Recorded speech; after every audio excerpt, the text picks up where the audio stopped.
Let's create a one-dimensional array which contains elements like 1, 2, 3, 4, 5.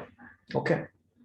So here we are going to create an array containing integer values.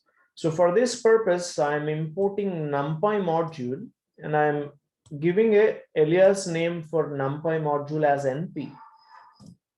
So here I'll consider array is equal to np dot array of, okay, so list of elements I want to give 1, 2, 3, 4, 5. These are the list of elements. Next, let's print this array arr, okay, and execute this code. You will be able to see the entire array of elements.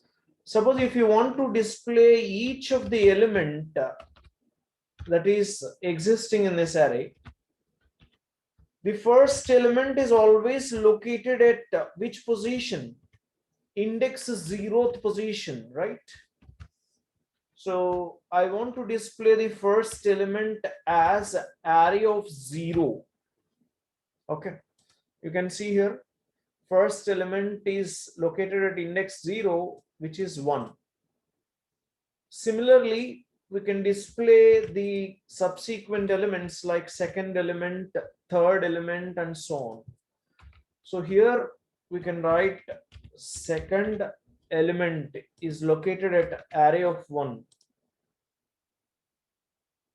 So you can see second element is located at array of 1 and which is 2. Okay.